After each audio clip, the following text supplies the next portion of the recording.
You're listening to Gratitude 101, the station where calm begins and thankfulness grows. I'm your host, and I'm so glad you're here.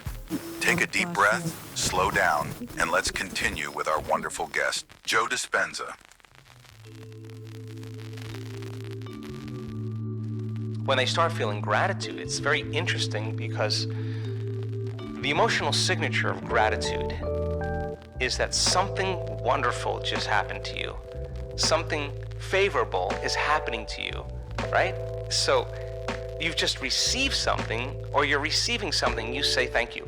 So gratitude is the ultimate state of receiving emotionally. So when you move into a state of gratitude and you open your heart, you will accept, believe, and surrender to the thoughts equal to that emotional state, and you'll program your autonomic nervous system into a different destiny. You could say, I'm healthy, I'm healthy, I'm healthy, I'm wealthy, I'm wealthy, I'm wealthy, I'm wealthy, I'm free, I'm free, I'm free, and your body is conditioned into misery, and it's saying, no, you're not. And that thought stops right at the brainstem. It never makes it to the body because the body is on a different program. So then, well, the person starts trading that and they start opening their heart, well, their immune system gets stronger by 50%. 50% in 3 days, they start making immunoglobulins.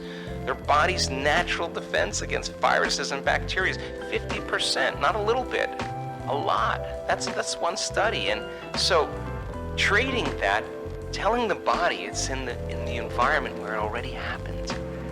And so that's when the miracles start happening. That's when people say, I'm not doing anything. Well, of course you're not.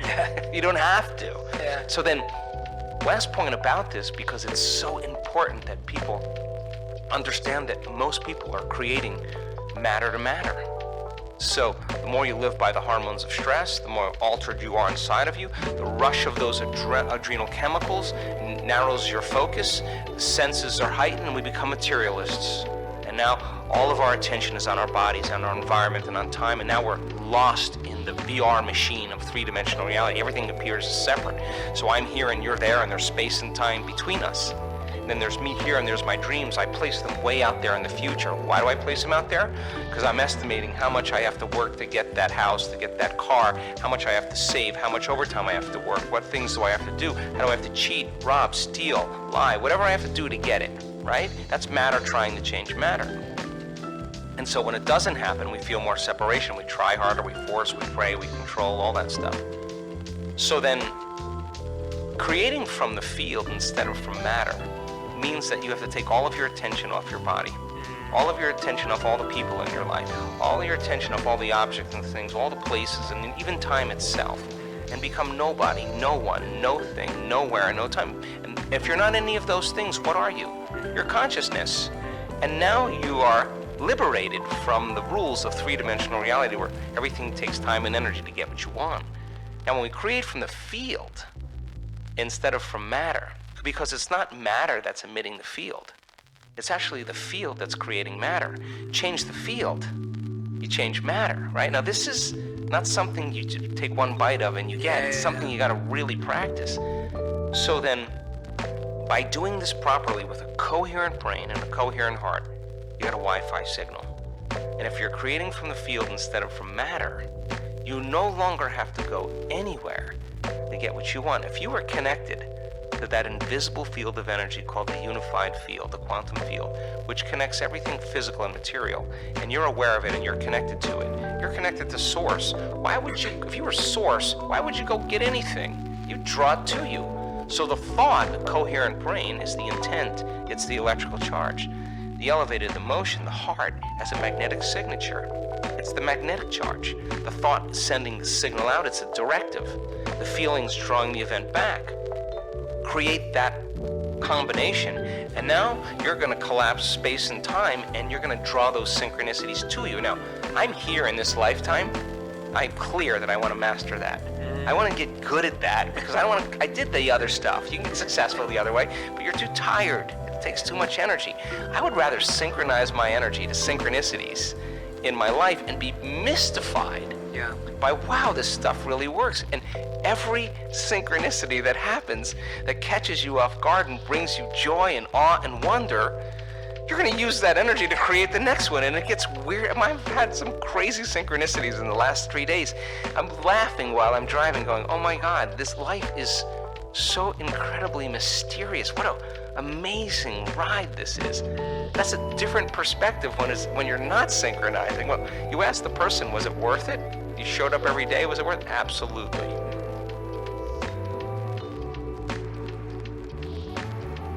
I invite you to have a single thought, any thought. Whether your thought was related to a feeling of anger, sadness, inspiration, joy, or even sexual arousal, you changed your body, you changed you. All thoughts, whether they be I can't, I'm not good enough, or I love you, have the same measurable effects. As you sit casually watching this video, not lifting a single finger, bear in mind that your body is undergoing a host of dynamic changes. Triggered by your most recent thought, did you know that suddenly your pancreas and your adrenal glands are already busy secreting a few new hormones? Like a sudden lightning storm, different areas of your brain just surged with increased electrical current, releasing a mob of neurochemicals that are too numerous to name. Your spleen and your thymus gland sent out a mass email to your immune system to make a few modifications. Several different gastric juices started flowing. Your liver began processing enzymes that were not present moments before. Your heart rate fluctuated. Your lungs altered their stroke volume, and blood flow to the capillaries in your hands and feet changed. All from just thinking one thought. You are that powerful, but how are you capable of performing all of those actions? We can all intellectually understand that the brain can manage and regulate many diverse functions throughout the rest of the body, but how responsible are we for the job our brain is doing as CEO of the body? Whether we like it or not, once a thought happens in the brain, the rest is history. All of the bodily reactions that occur from both our intentional or unintentional thinking unfold behind the scenes of our awareness. When you come right down to it, it is startling to realize how influential and extensive the effects of one or two conscious or unconscious thoughts can be. For example, is it possible that the seemingly unconscious thoughts that run through our mind daily and repeatedly create a cascade of chemical reactions that produce not only what we feel, but also how we feel? Can we accept that the long-term effects of our habitual thinking just might be the cause of how our body moves to a state of imbalance, or what we call disease? Is it likely, moment by moment, that we train our body to be unhealthy by our repeated thoughts and reactions? What if just by thinking we cause our internal chemistry to be bumped out of normal range so often that the body's self-regulation system eventually redefines these abnormal states as normal, regular states? It's a subtle process, but maybe we just never gave it that much attention until now. Since we are on the subject of attention, now I want you to pay attention, become aware, and listen. Can you hear the hum of the refrigerator? Sound of a car passing by your home, distant dog barking. How about the resonance of your own heart beating? Just by shifting your attention in those moments, you caused a power surge and voltage flux of electricity in millions of brain cells right inside your own head. By choosing to modify your awareness, you changed your brain. Not only did you change how your brain was working moments before, but you changed how it will work in the next moment, and possibly for the rest of your life. As you return your attention to these words on this video, you altered blood flow to various parts of your brain. You also set off a cascade of impulses, rerouting and modifying electrical currents to different brain areas. On a microscopic level, a multitude of diverse nerve cells ganged up chemically to hold hands and communicate in order to establish stronger long-term relationships with each other. Because of your shift in attention, the shimmering three-dimensional web of intricate neurological tissue that is your brain is firing in new combinations and sequences. You did that of your own free will by changing your focus. You quite literally changed your mind. As human beings, we have the natural ability to focus our awareness on anything, as we will learn how and where we place our attention, what we place our attention on, and for how long we place it ultimately defines us on a neurological level. If our awareness is so mobile, why is it so hard to keep our attention on thoughts that might serve us?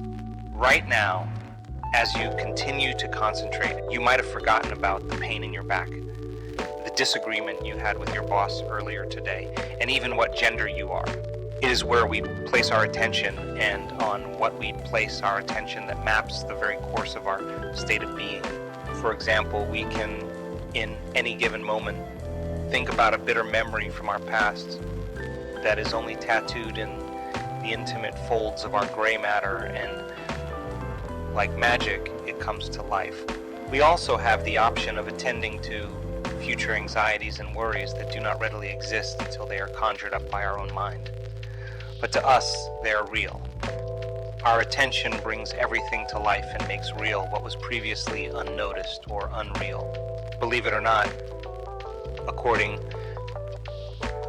to neuroscience, placing our attention on pain in the body makes pain exist because the circuits in the brain that perceive pain become electrically activated.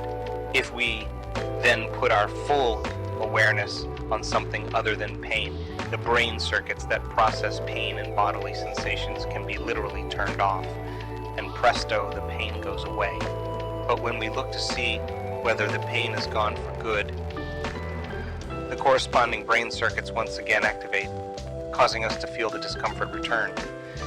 And if these brain circuits repeatedly fire, the connections between them become stronger. Thus, by paying attention to pain on a daily basis, we are wiring ourselves neurologically to develop a more acute awareness of pain perception, because the related brain circuits become more enriched.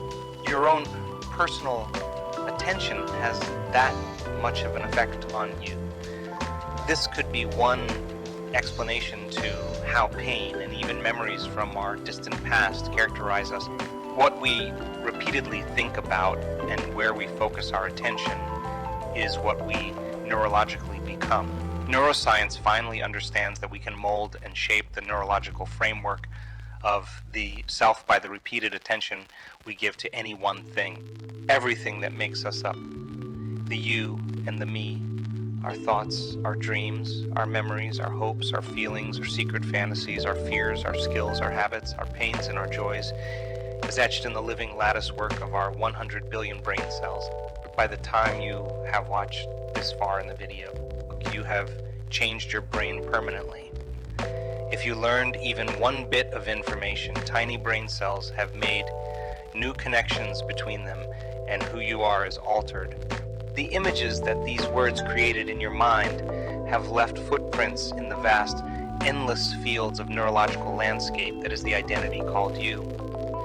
This is because the you, as a sentient being, is immersed and truly exists in the interconnected electrical web of cellular brain tissue. How your nerve cells are specifically arranged or neurologically wired based on what you learn, what you remember, what you experience, what you envision for yourself, what you do, and how you think about yourself defines you as an individual. You are a work in progress. The organization of brain cells that makes up who you are is constantly in flux. Forget the notion that the brain is static, rigid, and fixed. Instead, brain cells are continually remolded and reorganized by our thoughts and experiences. Neurologically, we are repeatedly changed by the endless stimuli in the world. Instead of imagining nerve cells as solid, inflexible, tiny sticks that are assembled together to make up your brain's gray matter, I invite you to see them as dancing patterns of delicate electric fibers in an animated web, connecting and disconnecting all the time. This is much closer to the truth of who you are. The fact that you can read and comprehend the words on this page is due to the many interactions you have had throughout your life. Different people taught you, instructed you, and essentially changed your brain microscopically. if you accept this notion that your brain is still changing as you're watching this video. You can easily see that your parents, teachers, neighbors, friends, family, and culture have contributed to who you are presently. It is our senses, through our diverse experiences, that write the story of who we are on the tablet of our mind. Our mastery is being the fine conductor of this remarkable orchestra of brain and mind. And as we have just seen, we can direct the affairs of mental activity. Now let's change your brain a little further. I want to teach you a new skill. Here are the instructions. Look at your right hand. Touch your thumb to your pinky finger, and then touch your thumb to your index finger. Next, touch your thumb to your ring finger, and then touch your thumb to your middle finger. Repeat the process until you can do it automatically. Now do it faster, and make your fingers move more rapidly without mistake. Within a few minutes of paying attention, you should be able to master the action.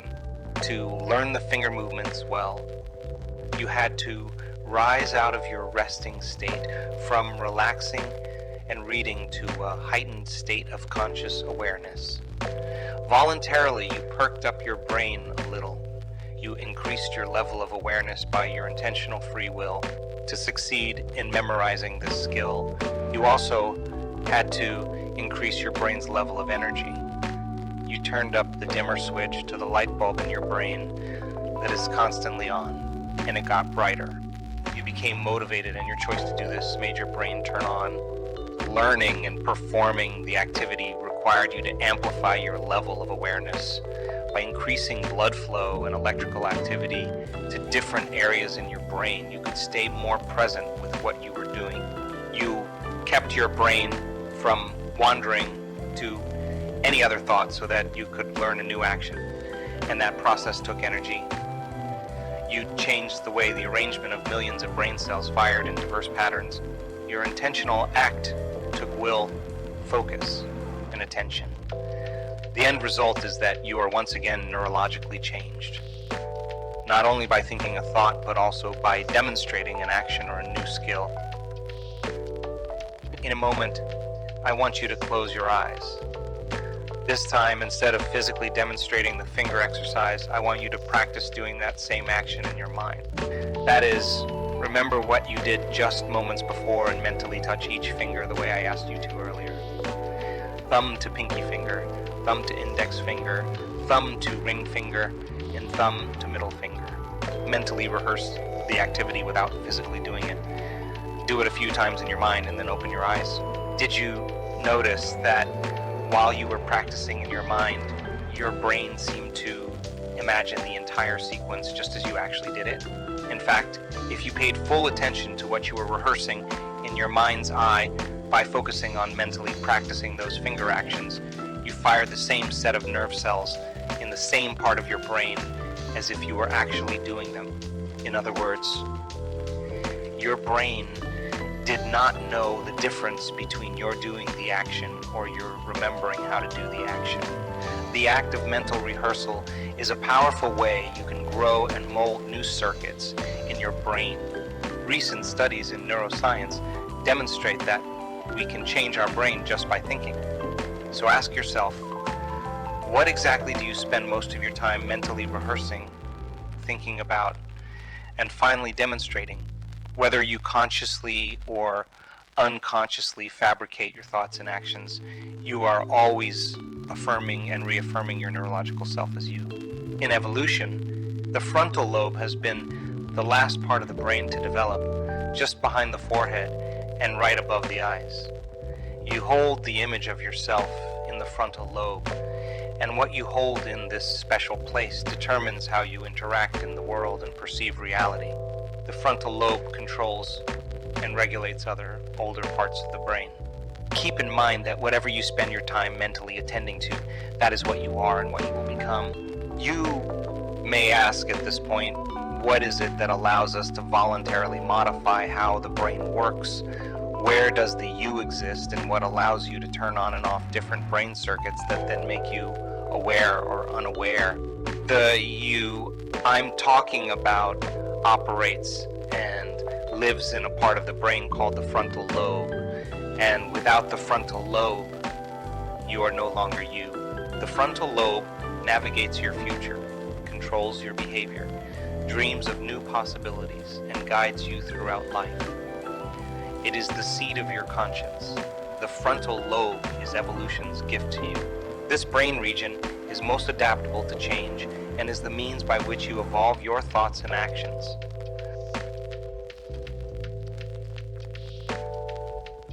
You're listening to Gratitude 101, the station where calm begins and thankfulness grows. I'm your host, and I'm so glad you're here. Take a deep breath, slow down, and let's continue with our wonderful guest, Andrew Huberman. Today we are talking all about the science of gratitude. There's now a wealth of data showing that having an effective gratitude practice can impact a huge number of health variables, both mental health and physical health, in positive ways. Things like cardiovascular health, things like relationships, things like mental health, things like physical and cognitive performance. And these are not small effects. These are very large positive effects. However, in researching this episode, I was completely surprised as to what constitutes an effective gratitude practice. I think like many of you, would have thought that an effective gratitude practice simply involves writing down a few things or many things that we're grateful for, or thinking about those, or really making an effort to somaticize or feel some of the elements of gratitude while writing out that list or thinking about that list. It turns out that an effective gratitude practice doesn't resemble that at all. The neuroimaging data, the physiological data looking at things like inflammatory markers, other studies purely looking at the psychology and the long and short-term effects of an effective gratitude practice point to a completely different approach to using gratitude to positively impact health metrics. Fortunately, these are things that we can all do very easily. Some of them are actually fun. You can do them in a variety of contexts. So today we're going to talk about the science of effective gratitude practices, and we're going to describe what those are and how you can incorporate them into your life. Before we dive into today's topic, I just want to highlight a particularly interesting set of findings from the literature. This is a study that came out in the journal Cell Report, Cell Press Journal, excellent journal. It's very relevant to today's topic. In fact, we're going to spend more time with this paper a little bit later in the episode. The study involved having subjects listen to a story. The subjects are all listening to the same story, but those subjects are not listening to it together. They're not rounded up in a circle or all in a room.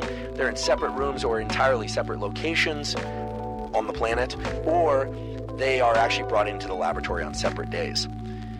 What this study found is that different subjects listening to the same story undergo the same variation in heart rate. In other words, the gaps between their heartbeats start to resemble one another in response to the same story. Now, this is very interesting. This is a coordination of the physiology of the body in response to a narrative, a story, in different people. And yet when they line up the heart rates of these different people who listen to the story at completely different times, they find that those heart rates map onto one another almost identically. It's really remarkable. We're going to talk about what this means in terms of coordination of neural circuits in the brain and neural circuits in the body and the organs such as the heart, but also the lungs and other organs of the body, and what this means for changing one's overall state. A key theme that's going to come up today again and again is the distinction between traits, which are pervasive aspects of who we are and how we tend to react to different types of circumstances, and states, which are more transient. They tend to, you can invoke a state in somebody, a state of fear or a state of relaxation. But what this study really starts to point to is that there are specific approaches that any of us can take in order to really rewire our nervous system such that we are calmer if we want to be calmer in certain circumstances, that we are more responsive in certain circumstances if that's our goal. So we'll return to how one would go about doing that. I think these results are just beautiful in the sense that they really show that our brain and our body are highly coordinated because we were listening to the story and the heart rate is changing in response to the story, but that there is a what we call a stereotypy, a sort of stereotyped response to a given story. In my mind, there was no reason why the results had to be this way. Two people listen to the same story. Why should their heart rates be almost identical to the same story? Very, very interesting, and points to the power of narrative and story in coordinating our physiology. And this is something powerful that we can leverage. Before we begin, I'd like to emphasize that this podcast is separate from my teaching and research roles at Stanford. It is, however, part of my desire and effort to bring zero cost to consumer information about science and science-related tools to the general public. Let's talk about gratitude. And to begin, I'd like to emphasize the various aspects of mental and physical health that have been shown to benefit from a regular gratitude practice. There are studies showing that performing a gratitude practice twice or 3 times or even just once a week can lead to a pervasive, a long-lasting impact on subjective well-being. People report feeling happier, more meaning, joy, even awe for their life experience, simply in response to adding a gratitude practice. The key thing is it has to be the right gratitude practice, and we're going to talk about what the right gratitude practice looks like in just a little bit. But there are additional benefits of a gratitude practice. There are studies showing that a regular gratitude practice can provide resilience to trauma in 2 ways. It can provide a reframing and resilience to prior traumatic experiences, so buffering people against the negative physiological effects and psychological effects of earlier trauma, but also inoculating them in many ways to any traumas that might arrive later in life. So that's a powerful thing. And today we will talk about how that's actually accomplished. It's actually accomplished by shifting the way that the fear and defense networks in the brain actually function. And we'll get right down into the details of that. The other thing that a gratitude practice does is it's been shown to benefit social relationships, but not just for the relationship in which you express gratitude, right? So on the face of it, you might think, okay, if I express gratitude for somebody over and over and over and over and over and over, then I'm going to feel better about that person. And indeed, that is one effect of a gratitude practice that's called a pro-social or intersocial gratitude practice. But there are now several studies, recent studies in good journals, pointing to the fact that a regular gratitude practice can also enhance one's social relationships across the board, in the workplace, at school, with family and romantic relationships, and even one's relationship to themselves, which is really what the subjective feelings of well-being are.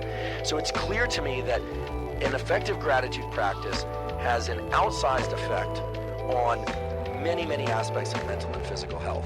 And for those of you that are coming to this conversation thinking, gratitude practice, oh, that's kind of wishy-washy or woo, it's going to involve, putting your hand on your heart and feeling into all the amazing things that you happen to have, even when things are really terrible. That's not where we're going at all. And equally important is to understand that the neurochemical, the anti-inflammatory, and the neural circuit mechanisms that gratitude can invoke are equally on par with some of the effects of pharmacology, of things like high-intensity interval training and exercise, and other things that we think of as kind of more potent forms of self-intervention.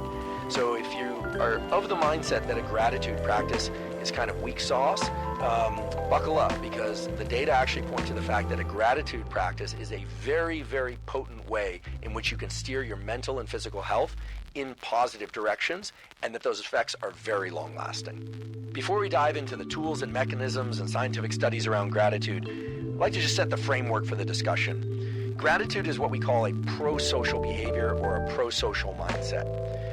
Now, you can be grateful for something without it involving anybody else. So the social part isn't meant to convey anything about interpersonal relations, although it can. And today we're going to talk a lot about how interpersonal relations can be incorporated into a gratitude practice in really powerful ways.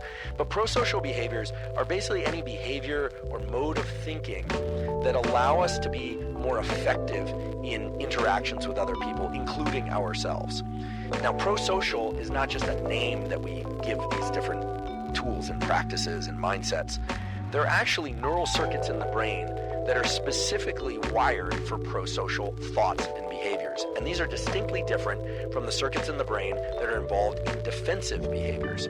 So without getting into too much detail just yet, we will later, we have circuits in the brain that are what we call appetitive. They are designed to bring us closer to things and to bring us into closer relation to the details of that sensory experience.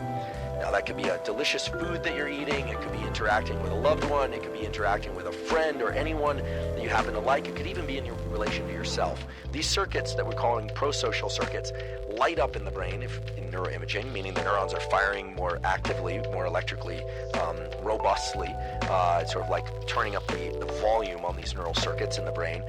And the neural circuits in the brain that are associated with aversive or defensive behaviors, things like backing up, things like covering up the vital organs of the body, things like a quaking of the voice, all of the things that are associated with defensive behaviors are actually antagonized, meaning they are reduced when the prosocial circuits are more active.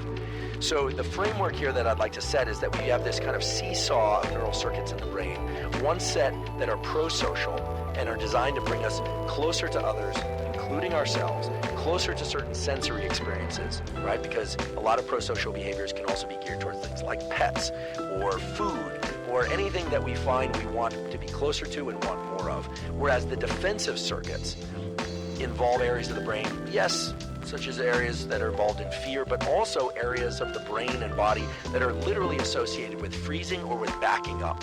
So the way to think about gratitude is that it falls under this category of prosocial behaviors, which are designed to bring us closer to different types of things and to enhance the level of detail that we extract from those experiences. Now, the existence of these two neural circuits that I've placed on this sort of metaphorical seesaw, if you will, runs counter to a lot of the messaging or the ideas that were put forth in the last century about the psychology of happiness and gratitude versus the psychology of depression and struggle and concern about the future. In fact, I'd like to read a quote from the great, and we really should call him the great Sigmund Freud, because despite having certain traits that people criticize him of, Freud was indeed a genius about many aspects of psychology. But I just want to read you Freud's stance on happiness, and this invokes elements of gratitude as well, and you can gauge for yourself. Quote, "Our possibilities of happiness are already restricted by our constitution." So he's saying that we're basically wired to not have happiness easily. "Unhappiness is much less difficult to experience. We are threatened with suffering from three directions. One, from our own body, which is doomed to decay and dissolution, and which cannot even do without pain and anxiety as warning signals. Two, from the external world, which may rage against us with overwhelming and merciless forces of destruction. And three, and finally, from our relations with others, the suffering of which from this last source is perhaps more painful to us than any other." That's Sigmund Freud. And not all of his writings were that pessimistic, if you will. What Freud is referring to there are those defensive circuits. And of course, we talked about psychological defenses. And in full disclosure, I am a huge fan of much of the psychological literature and psychoanalysis of Sigmund Freud and his descendants, Jung and others. I think there are strong elements of truth there. But it gives you a sense of the kind of mindset of psychology early in the last century. And then, of course, was the emergence of the positive psychology movement, which was really about invoking the understanding and eventually the elucidation of the neural circuits for things like happiness and awe and affiliation and things that we are calling prosocial circuits. So the field of psychology has a darkened light, if you will, and the field of neuroscience has a darkened light. You have these what we call parallel pathways in the brain, and we have parallel pathways in the mind that set us up for feeling good about things or feeling less good about things. I think what's really salient from the quote from Freud is that what he's saying is our default is to be concerned about the future, to be kind of wrapped in our defenses, and to some extent that's true. And the reason we can say that's true is because most of us need a gratitude practice. We need to do certain things in order to feel good and to feel happy. We actually have to put work into it. It is quite possible that there's an asymmetry in the way that these pro-social versus defensive circuits are set up, such that because defensive circuits are designed to keep us safe, psychologically and physically safe, that they have more robustness, or they can actually drive our behavior more easily. I'll give you an analogy in the system that I'm most familiar with as a neuroscientist, which is the visual system. In the visual system, we have parallel pathways we have neurons in our eye that respond when things in our environment get brighter. Literally, when the lights go up, these neurons start firing like crazy. And we have neurons in our eye that respond when things get darker, when things start dimming or go from white to black. The circuits for detecting darkening are much more robust and much more numerous than are the circuits for brightness. And that is probably related, to the fact that dark objects, or experiencing looming, meaning incoming objects and being able to perceive them, is something that's vital to our survival. Whereas being able to perceive the brightening of things might be important to survival in certain contexts, car lights coming at you at night or something of that sort, but not as often in a kind of evolutionary or ethological context as the darkening of things. So I think Freud's quote and the field of psychology now point to the fact that indeed we have the capacity for happiness, and we have the capacity for great worry and concern and depression and unhappiness. And the neural circuit literature also supports that. The key thing for today's discussion is that gratitude turns out to be one of the most potent wedges by which we can insert our thinking, and as you'll also see, the physiology of our body, between these two circuits, and give a little more levity, if you will, to the side of the seesaw that's associated with positive pro-social feelings. And if you keep imagining this seesaw imagery, what's really beautiful about gratitude practices is that if they're performed repeatedly, and not even that often, but repeatedly, then one can actually shift their neural circuits such that the seesaw that I'm calling pro-social versus defensive behaviors can actually start to tilt, and the little hinge, if you will, on the seesaw in the middle can be adjusted in a little tighter when the side for gratitude and for well-being and for feelings of happiness is a little bit higher. What this means is that whether or not Freud was right or wrong, whether or not the neuroscientists in one camp or another are right or wrong, we now know with certainty that a regular gratitude practice can shift the pro-social circuits so that they dominate our physiology and our mindset in ways that can enhance many, many aspects of our physical and mental health by default. So we don't always have to constantly be in practice trying to be happy. So the succinct way of saying all this is, yes, indeed, we might be wired or in such that we have a greater propensity for unhappiness than happiness, but gratitude practices, provided they are the effective ones and they are performed regularly, can shift those circuits such that we are happier on average even when we are not performing those practices. Now I'd like to talk about some of the neurochemistry and neural circuits associated with gratitude and pro-social behaviors. Numerous times on this podcast, I've talked about so-called neuromodulators. For those of you that might have forgotten or have never heard of neuromodulators before, neuromodulators are chemicals that are released in the brain and body that change the activity of other neural circuits. They make certain brain areas more likely to be active and other brain areas less likely to be active. These neuromodulators have names like dopamine, serotonin, acetylcholine, epinephrine, and so on. The main neuromodulators associated with gratitude and pro-social behaviors tends to be serotonin. Serotonin is released from a very small collection of neurons in the brainstem called the raphe, R-A-P-H-E, the raphe nucleus, and a few other places in the brain. And the raphe neurons send these little wires that we call axons out to numerous places in the brain, and they tend to increase the activity of particular neural circuits that lend themselves to more approach to particular types of experiences. That makes total sense if you think about it. Have a chemical that under certain circumstances is released in the brain that triggers the activity of neural circuits that makes the organism, you, more likely to stay in an interaction with something or even lean in and seek a more detailed interaction with that person, place, or thing. Beautiful work from a cognitive neuropsychologist. His name is Antonio Damasio. He's a world-class neuroscientist, has been in the game a very long time, has explored the so-called neural correlates of gratitude. And two main brain areas are activated by these serotonergic systems, and when people experience something that makes them feel gratitude, even if it's shallow gratitude or deep And if it's all the way to deep gratitude, they see activation of these particular brain circuits I'll mention in a moment, and the amount of activation scales with how intensely the person experienced the feeling of gratitude. And those two areas have particular names. You don't need to know the names, but for those of you that want to know, they are the anterior cingulate cortex and the medial prefrontal cortex. And of course, these brain areas are connected to a number of other networks in the brain. In fact, that's how they get you or others to lean into certain experiences, because when these areas are active, certain thought processes get invoked. Those thought processes probably resemble something like, I'd like to experience more of this, or this feels really good.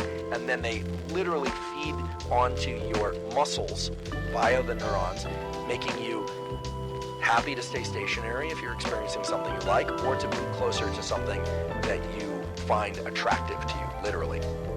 So these are powerful circuits. Of these two brain areas, the one I'd like to focus on the most is the medial prefrontal cortex. Many of you have probably heard of the medial prefrontal cortex because this is the area of the brain that is involved in planning and in deep thinking and evaluation of different types of experiences, past, present, or future. It seems actually that pretty much every study of a human anything seems to involve the medial prefrontal cortex, or at least one could get that impression just by looking at scientific abstracts and papers these days. So I think it's worth us taking a step back and asking, what does the medial prefrontal cortex really do, right? How could this one piece of neural real estate that we all have right behind our forehead, how could that be involved in so many different things? And the reason it can be involved in so many different things, and the reason it's especially important for gratitude, is that medial prefrontal cortex sets context, okay? It sets context and it literally defines the meaning of your experience. Now, this is not at all an abstract phenomenon. I'm going to give a very physiological example of this, and then we're going to translate it to gratitude. But I really want everyone to understand, how is it that medial prefrontal cortex sets the context of everything in your life? Well, it does it the following way. You have a number of circuits deeper in your brain that simply create some sensations, or they allow you, I should say, to perceive certain sensations. Let's use the example of cold exposure, something that we sometimes talk about in this podcast for other reasons. If you were to deliberately place yourself into an ice bath, it would be uncomfortable, even if you're adapted to cold and so forth. The discomfort is non-negotiable.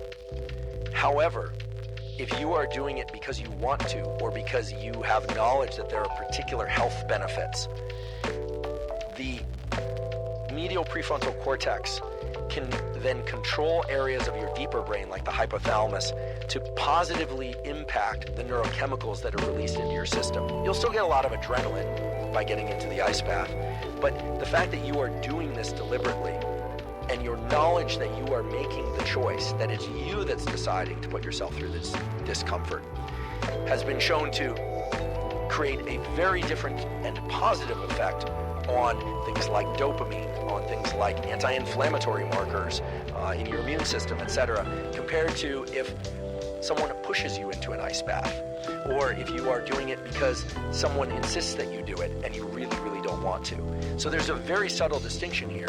It's just the distinction of motivation and desire, or lack of motivation and being forced into something. And there are a number of other effects of this that have been described. In the episode with Robert Sapolsky that I did earlier this last year, he talked about a study in animals, which has also been shown in humans. If you take a mouse, for instance, and it runs on a running wheel, which mice really like to do, there are many positive effects on reducing blood pressure, improvements in neurochemistry, etc., in that mouse. However, if there's a mouse in the cage right next to it that's trapped in the running wheel and it has to run every time the other mouse runs because the wheels are linked, well then the second mouse that's forced to do the exact same running experiences negative shifts in their overall health metrics. Blood pressure goes up, stress hormones go up, etc., because it's not actually making the choice. Medial prefrontal cortex is the knob, or the switch rather, that can take one experience and allow us to frame it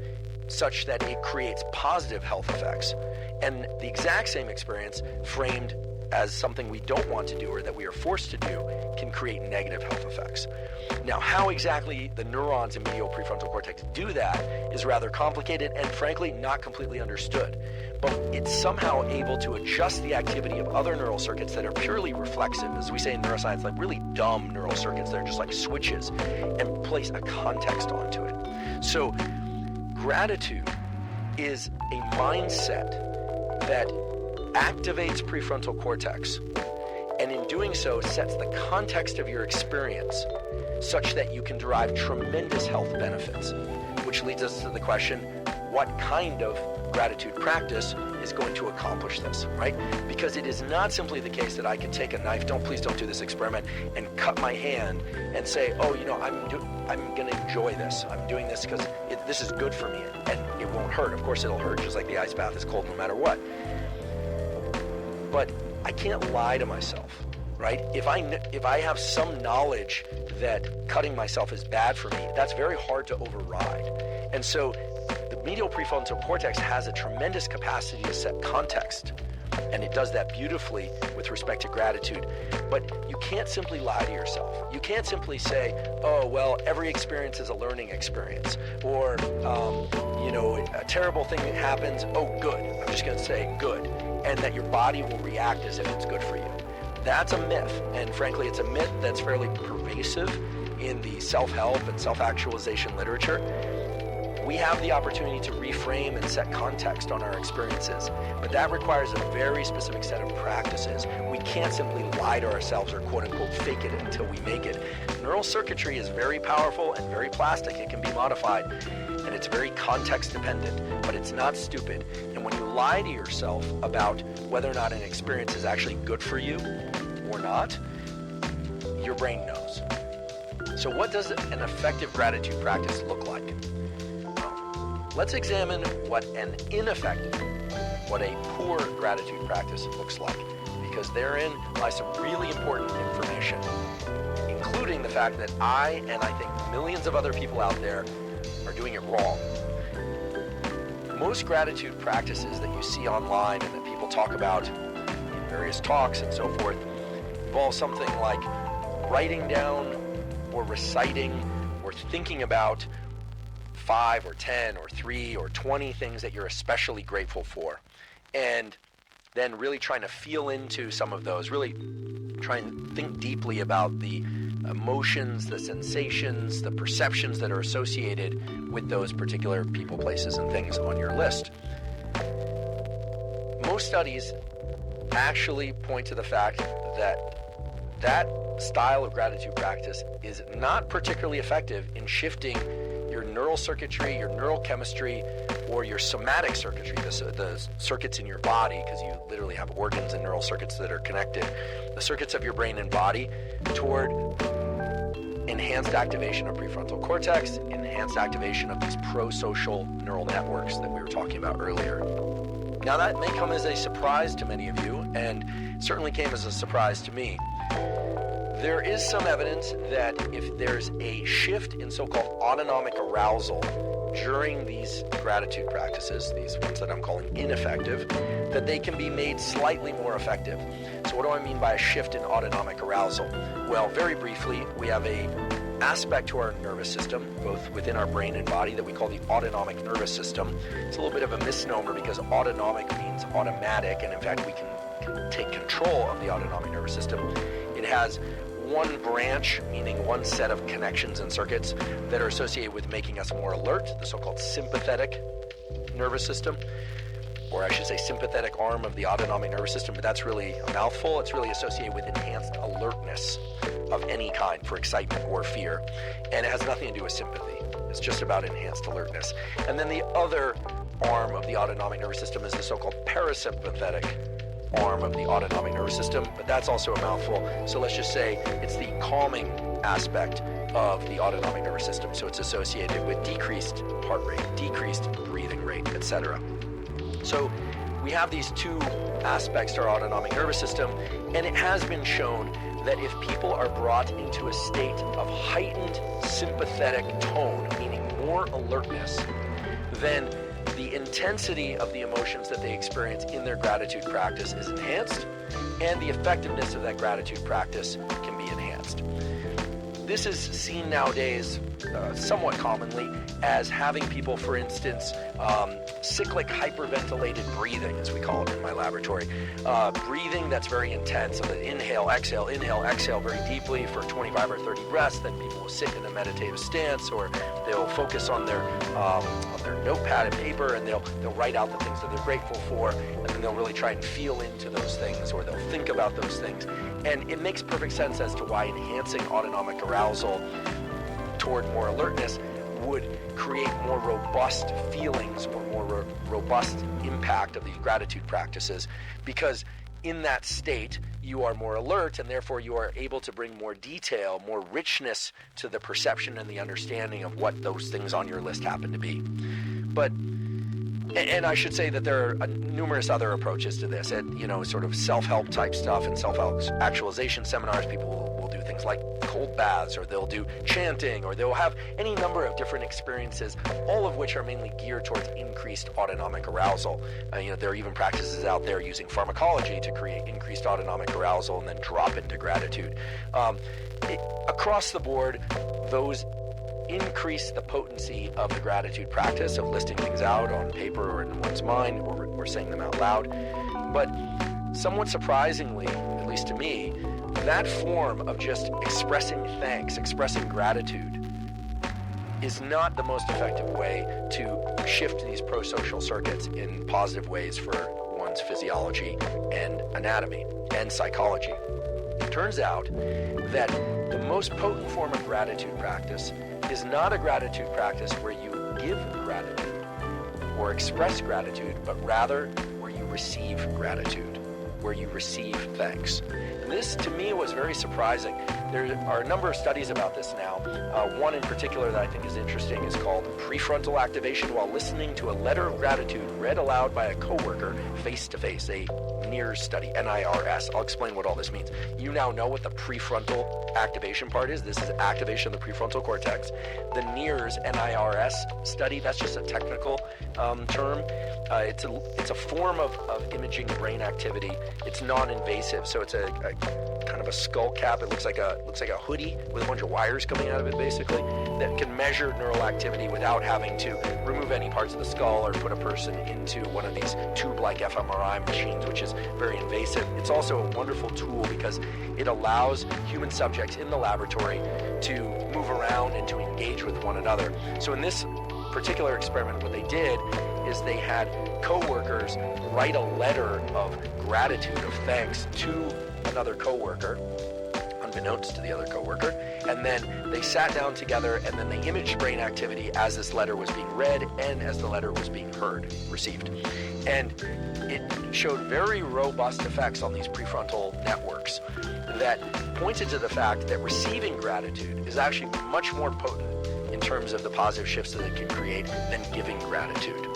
So this raises a couple of important points. First of all, if you are somebody who is prone to write letters of gratitude, ideally, I think it's requisite that these be genuine letters of gratitude, or saying things that are genuine expressions of gratitude. This can be by text or in person or by phone.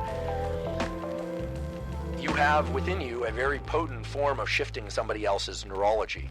Now, that's wonderful, and I think there are many people like that out there. But for many people who want to experience the positive effects of gratitude, it's probably not the most advantageous approach to just sit around waiting, hoping that someone's going to deliver all these letters or words of gratitude.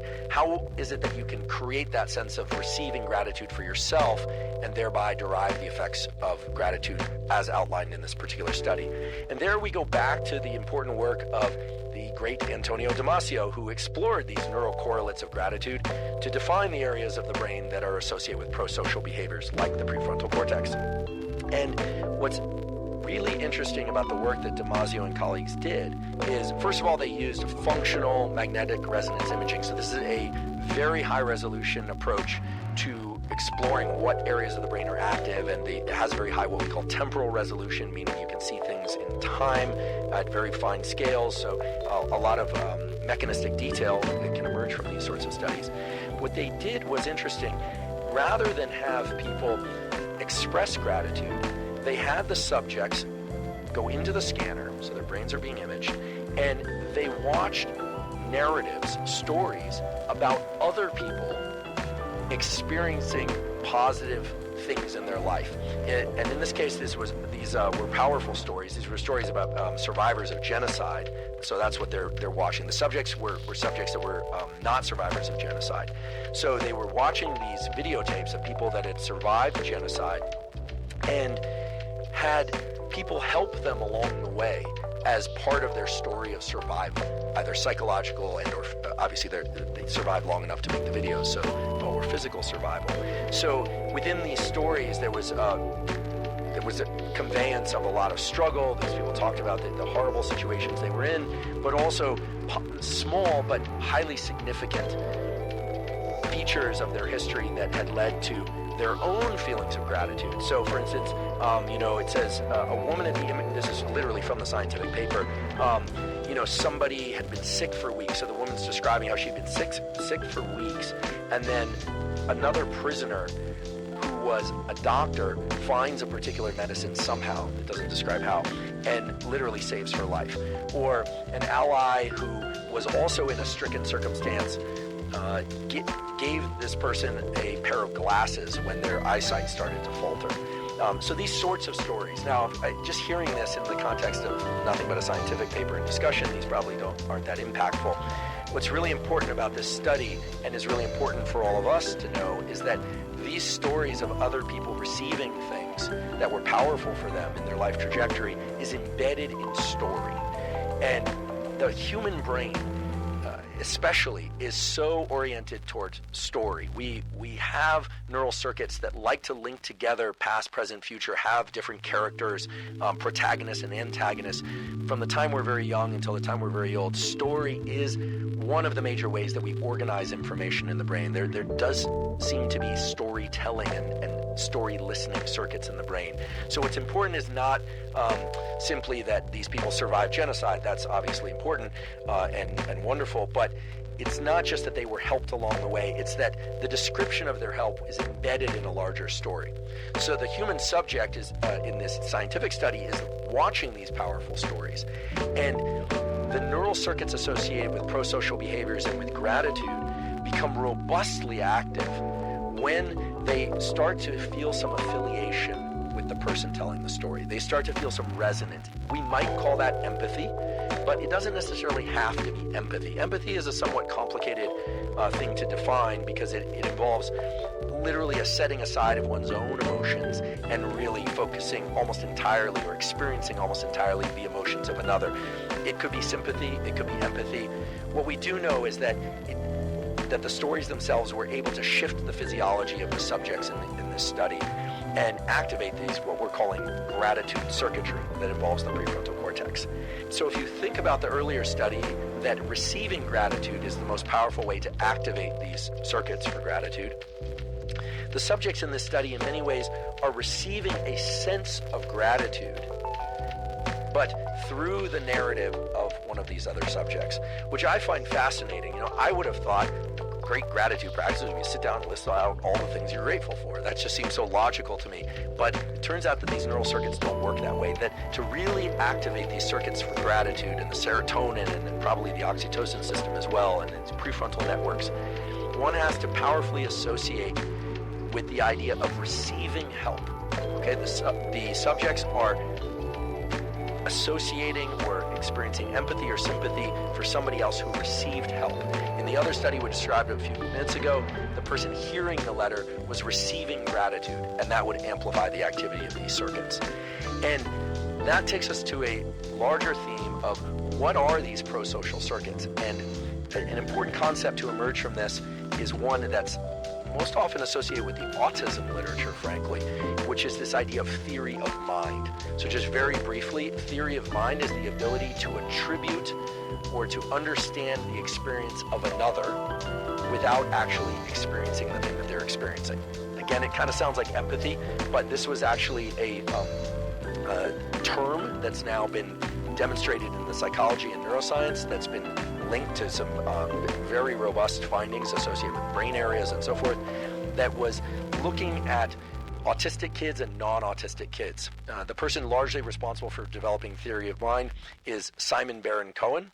I believe he's either the brother or the cousin, I can't recall which, to the comedian Sacha Baron Cohen. Simon Baron-Cohen is a professor at Oxford University, or at least he was the last time I checked. And the theory of mind test can be done on adults or on children. And we can sort of do that experiment right now if you like, and you can think about how you would behave if you were a subject in a theory of mind test. Theory of mind test involves you or a child or some other adult sitting down and watching a video of a child going into a room or a person going into a room, opening up a desk or dresser drawer, for instance, or a desk drawer, and placing something in it, like a pen or a toy, and then leaving. And then another person walking into the room and clearly looking for something in the room, and one presumes it's the toy or the pen, depending on the context. People who have strong theory of mind make the obvious conclusion that the person looking around for the pen or the toy is confused, or they're perplexed. They don't know where the toy is. They're looking for the toy. Someone who is fairly far to one side of the autism or Asperger's spectrum will simply focus on the location of the object, on the location of the pen or the toy. And this is especially true in children. They will say, well, it's in the second drawer. It's in the second drawer. And they'll say, well, how does the person who comes into the room feel? And they'll say, well, it's in the drawer. So they tend to focus on the specific factual elements of the scenario rather than place their mind into the mind of the other person, so-called theory of mind. Now, that doesn't mean that people with autism and Asperger's don't have empathy. In some cases, they can. It sort of depends on where they are on the spectrum and so forth.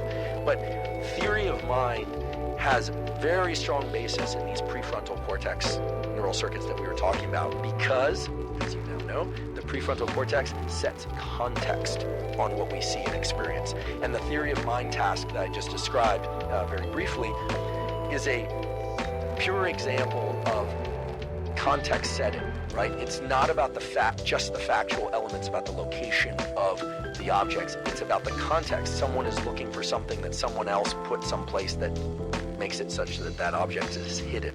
So basically, theory of mind is your ability to put yourself into the mindset of another. And in order to get activation of these gratitude circuits, one needs to put themselves into the mindset of another or to directly receive gratitude.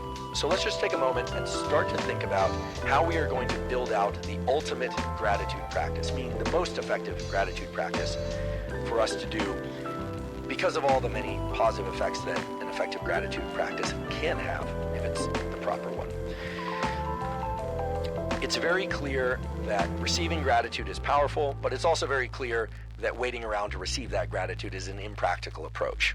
Now, there are methods that have been developed by my colleague at Stanford, Kelly McGonigal, and others that actually have developed things for the workplace, for school, for coworkers and students to write out particular worksheets related to what they're thankful for from others and exchange them. And so those are very useful practices. I don't want to take anything away from the important work that Kelly and others have done. But in the absence of having other people to do these practices with, what we know for sure is that there has to be a real experience of somebody else's experience, and that the best way to do that is story. So in thinking about how to build out an effective gratitude practice, it's very worthwhile, I believe, to find someone's narrative that's powerful for you. In many ways to think about this is it's got to be a story that inspires you because of the, for lack of a better phrase, the beauty of the human spirit or the ability of humans to help other humans. And I find this remarkable because what this really means is that the circuits for gratitude are such that we can exchange gratitude. We can actually observe someone else getting help, someone else giving help, and that observation of our species doing that for one another allows us to experience the feeling of a genuine chemical and neural circuit activation lift, if you will. Very, very different than simply writing out the things that you're thankful for, right? And so how would you do this? Well, people digest story in a number of different ways. People watch movies, people listen to podcasts, people read books. There are a tremendous number of stories out there. It's clear that an effective gratitude practice has to be repeated from time to time. So what I would not suggest is that we build a protocol in which you're constantly foraging for inspirational stories over and over again. You know, social media and the internet are replete with those. That's not going to be a very potent protocol or tool, because the most potent protocol or tool for gratitude is going to be one that you repeat over and over again. Rather, the most effective protocol or tool is going to be either to think into, you could write this out if you like, but think into when somebody was thankful for something that you did, and really start to think about how you felt in receiving that gratitude, or I should say, imagining or thinking about deeply the emotional experience of somebody else receiving help. Now, what narrative you select is going to be very dependent on you and your taste. It's going to be very dependent on what resonates with you. But again, I want to emphasize that the story that you select does not have to have any semblance to your own life experience. It's just about what happens to move you. And so the way that one could do this, and actually I've started this practice for myself on the basis of the learnings I've had in the last few weeks around preparing for this episode, is to find a story that's particularly meaningful for you, and then to just take some short notes, bullet point notes, about, maybe list out, for instance, on just a small sheet of paper, or in your phone if that's your preference, just list out, for instance, what the struggle was, what the help was, and something about how that impacts you emotionally. Okay, this is something just for you. You don't have to share it with anybody. That kind of shorthand list of bullet point notes serves as your shorthand for getting into this mode that we're calling gratitude, and actually closely mimics a lot of what was done in these various studies, because even though the studies I've talked about up until now were really focused on what we call acute imaging studies, where someone watched a story or received gratitude while the experiment was done, and then that's it, one and done. There are other studies looking at gratitude in this context over many weeks, up to 6 weeks. And what one observes is that there's so-called neuroplasticity of these circuits. Neuroplasticity is the brain and nervous system's ability to change in response to experience. And that these neural circuits start developing a familiarity with the narrative. So that, for instance, let's say you sit down the first time you found a story that you find particularly compelling. You've written down a few notes about what that story is, just to remind you. And then you read those out and you think into the richness of that experience, that receiving of gratitude. Or if you prefer, you're doing the protocol where you're thinking about when someone was deeply grateful or was genuinely grateful to you, that you're thinking about that. The neural circuits become activated more easily with each subsequent repeat of the practice. Now, this can be done literally for 1 minute or 2 minutes or 3 minutes. This is not an extensively long practice. And that's another beauty of gratitude practices, is that they have these outsized positive effects on so many aspects of our physiology, but these are very short practices. They're the kind of thing that you can do walking to your car, the kind of thing you can just sit down for a minute and set a timer and do, because they are really about changing your state of mind and body. And if you have an experience of receiving gratitude or a story that's very potent for you, it becomes a sort of shortcut into the gratitude network, these prosocial networks, meaning the activation of these circuits becomes almost instantaneous. And that's very different than a lot of other practices out there. I'm not aware of any meditation practices, for instance, that you can do only a few times, and then within a week or so, you just have to do them for 1 minute. You immediately drop into the kind of optimal state that meditation practice is designed to create. There are some shorter meditation practices that are very potent and very effective like that, but gratitude and the circuits associated with it appear to be especially plastic, meaning especially prone to being able to be triggered, in the good sense of the word triggered, just by simply reminding yourself of this particular narrative.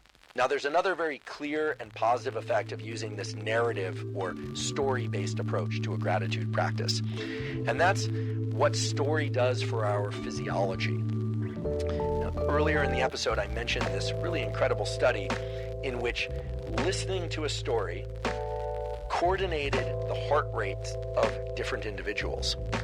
and literally changed the way that their heart was beating. The title of this study is Conscious Processing of Narrative Stimuli Synchronizes Heart Rate Between Individuals. The first author is Perez, again, published in Cell Reports, Cell Press Journal, excellent journal. And it's a really elegant study. They looked at instantaneous heart rate. They use electrocardiogram to do that, which is simply a way to look at heartbeats with very fine precision. They also looked at the breathing of subjects as they listened to these stories. Some of you may know that breathing and heart rate are actually linked to one another in a really interesting way. The simple way to put it is that when you inhale, your heart rate speeds up a little bit, and when you exhale, your heart rate slows down.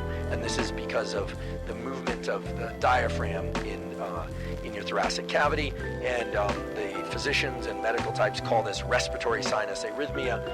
There's a mechanism there we could get into, but I don't want to distract us from the main theme here. So just remember, when you inhale, your heart rate speeds up, and when you exhale, your heart rate slows down. They looked at breathing, they looked at heart rate in different individuals, and listening to a story produced very consistent gaps between the heart rates of the people who were listening. Different individuals in the study who were not located in the same place when they listened to the story, listening to the story on different times, different days entirely, had very similar heartbeat patterns listening to this story. What this means for your gratitude practice is that having a story that you can return to over and over again, even if it's not the entire story, you're just using the shorthand bullet point version of your story, will create a perceptible and real shift in your heartbeat and in your breathing. And actually, that's been demonstrated over and over now, that an effective gratitude practice is one that can rapidly shift not just the activation of these circuits in your brain for pro-social behaviors, but also activation of particular circuits in your heart and in your lungs and the other organs of your body, such that you can get into a reproducible state of gratitude each time. So an important component here is that there be some element of story. Again, you don't have to listen to or read or think about the entire story start to finish in order to extract these benefits, and that it be the same story over and over. And as a consequence, that's going to shift your physiology into presumably a more relaxed state, because typically that's the one that's associated with gratitude. Although activation of these gratitude circuits has also been shown to create sense of awe or sense of joy.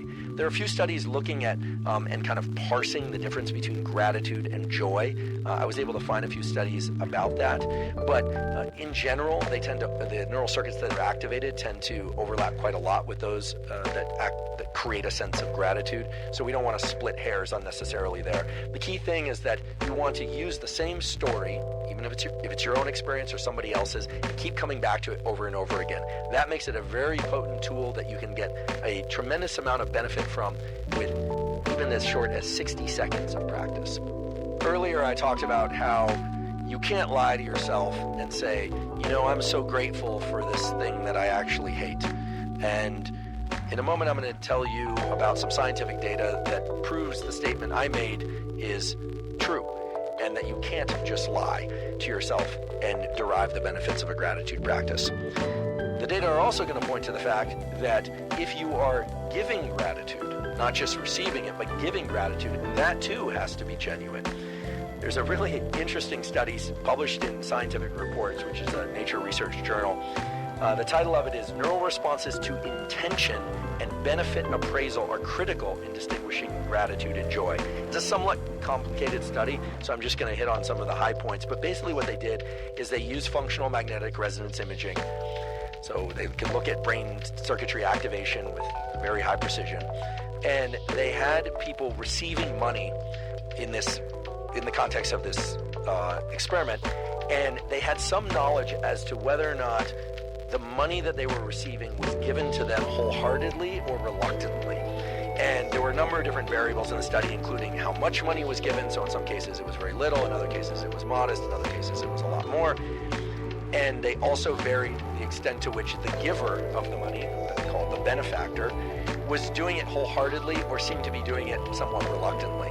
And they looked at whether or not the sense of gratitude scaled with the amount of money received and or the intention of the benefactor, whether or not the person giving the money was doing it wholeheartedly or reluctantly. And what's remarkable is that while the amount of money given was a strong component in whether or not somebody felt that they had received gratitude, which makes sense, the amount of money is some metric of whether or not somebody feels thanked.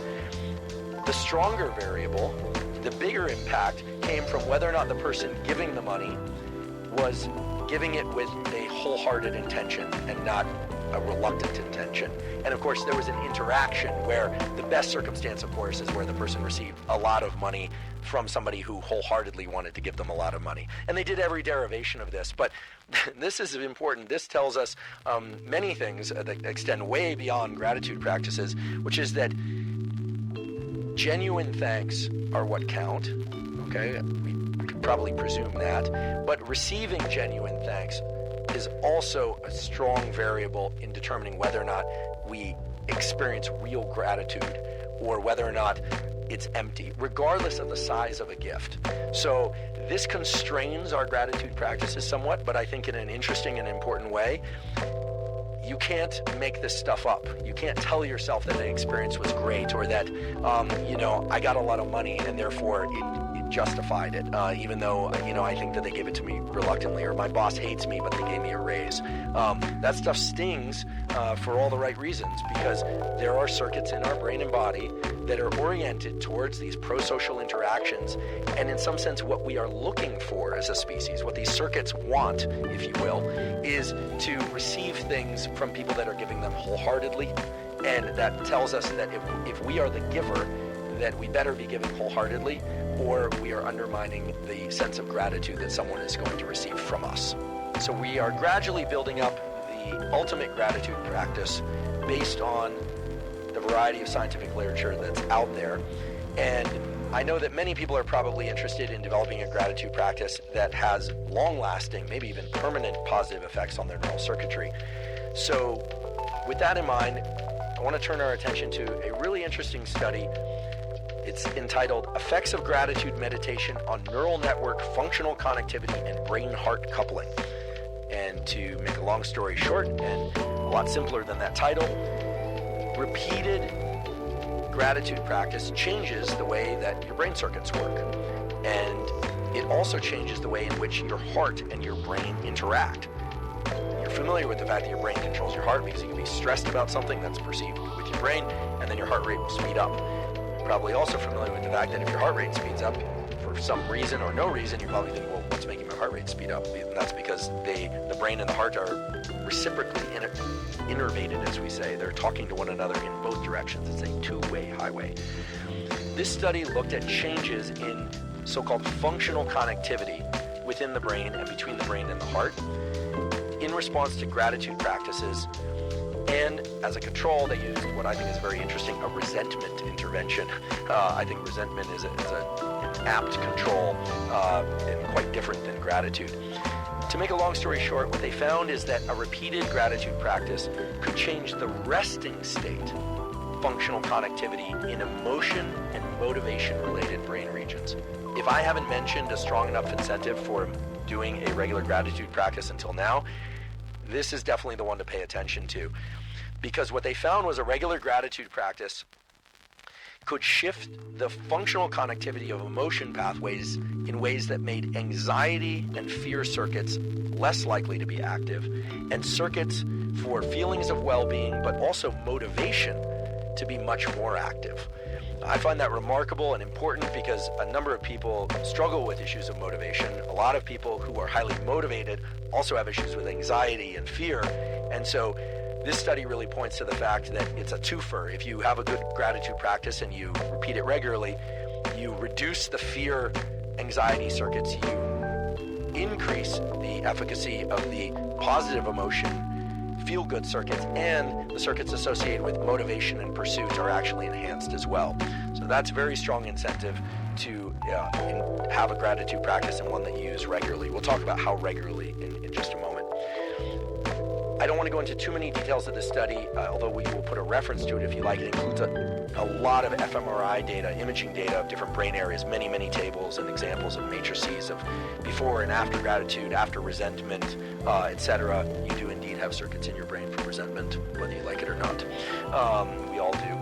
And some people those circuits are more robust than others. But the remarkable thing is one can shift these circuits in the direction that I think most people would like, which is more sense of well-being and motivation and less resentment and fear, literally. And what's really cool about this study also is that the interventions are only 5 minutes long. It's incredible. 5 minutes long. And so as we start to build out our ideal gratitude practice, we know that it has to have certain features. First of all, it has to be grounded in a story, probably a story that you've heard in its entirety at least once. But then you can have a shorthand version, the so-called bullet points that I talked about before, that allow you to drop into that story or the emotional associations with that story. So you don't have to listen to the whole story each time. And that story should be one in which you are genuinely being thanked for something and it made you feel good. Or it could be a story about someone else genuinely expressing thanks, okay, based on the description of the gratitude practices that we talked about earlier. Your gratitude practice can be very brief. It can be as brief as 1 minute, 60 seconds, or 5 minutes, which still seems very brief to me, although in these studies they were getting these really major effects just from 5 minutes of gratitude practice. Some of these papers involve people doing some focusing on their breathing and calming themselves as they go into the gratitude practice, but that's within the 5 minute block. So if you decide that you're going to do a gratitude practice that involves first, doing some calming breathing, exhale emphasized breathing, for instance, or physiological sighs, things I've talked about before on this podcast that can help calm you down because they have a lot of exhales, which you now know slows your heart rate down, and then doing your gratitude practice, that's fine. It's actually not necessary, but a lot of these studies used that. I think once a narrative has been set, you've heard the story and it has meaning for you, or you have a recollection of a story where you were genuinely thanked, then I think just 60 seconds or maybe 120 seconds should be sufficient. Then the question becomes how often to repeat this gratitude practice. That's not exactly clear from the existing literature. I can't point to any one study that says 5 times a week or 4 times a week. So I'm going to throw out a number which is 3 times a week. And then people will ask, well, when should I do that gratitude practice? And I'll tell you what I tell most everybody about most every practice, with a few exceptions, which is the best time of day to do this practice is when you first wake up in the morning, or before you go to sleep at night, or any time of day. So we've talked about some of the neural circuitry changes associated with a regular gratitude practice. And I should mention that there's an additional neural circuitry shift that occurs. It relates to a structure that I mentioned just briefly earlier, which is the so-called ACC, or anterior cingulate cortex. This is an area of the brain that has several functions, but more and more data are pointing to the fact that the ACC is actually involved in empathy and is involved in understanding the emotional states of others in general, even if it doesn't evoke a sense of empathy. And there are several studies that point to the fact that in humans who have a regular gratitude practice, the ACC becomes more robustly engaged, even with these very brief gratitude practices. We actually have a project in our lab. This is actually done in animal models where animals observe other animals experiencing certain emotional states, and one of the brain areas that we've identified as important for this, it's kind of a primordial form of empathy because we really don't know what these mice are thinking. We work on humans. In the case where we work on humans, of course, we ask them and they tell us what they think they're thinking. With the mice, we ask them, but they don't tell us much of anything interesting. Instead, we measure a number of physiological signals. But the important point is that the ACC, the anterior cingulate cortex, seems to be an important hub for the generation and execution of empathy as it relates to feelings and empathic behaviors, altruistic behaviors of animals helping animals and humans helping other humans. We see this in the animal models, we see this in humans.